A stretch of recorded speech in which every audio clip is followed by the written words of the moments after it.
Hello mga idol. Ito na. Yung sinasangkot siya ko kanina. Ito na siya mga idol. Diba? Ginataang manok.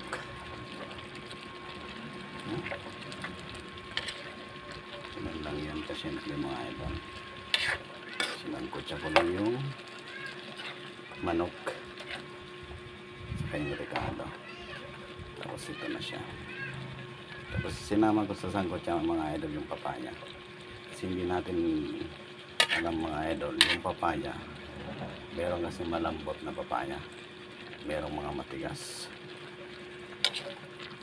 Kaya kung gusto nyo mapabilis yung proseso nyo ng pagluluto mga idol, sangkot siya nyo. Magsangkot siya kayo. Sangkot siya yung papaya. Yan ang ginawa ko. Diba? Yun, papatuyo-tuyuin lang natin siya mga idol. At pagkatapos niyan, pwede na tayong kumain mga idol. Diba? Kunting sili lang nakuha ko mga idol kasi yan panibagong bunga yung sili ko doon. Naubos na. Kaya na ako sa sili mga idol, kaya naubos yung mga sili doon. Yan ang aking recipe ko tuloy mga idol. Sabaw pa lang mga idol. Pero mas lalo kung native to mga idol. Number 1 ang native na gataan.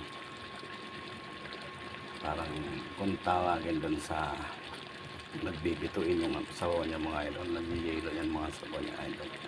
Pero ito hindi mo ito mapayelo mga idol. Native sarap nun mga idol. Gataan. Adobo sa gataan. Sarap nun. Yun ang mga sarap na gataan mga idol. Tapos itik, pabo, yan, mga gansa, sarap yung gataan adobo mga idol. Tignan natin mga idol, magkasakto na yung asin ko.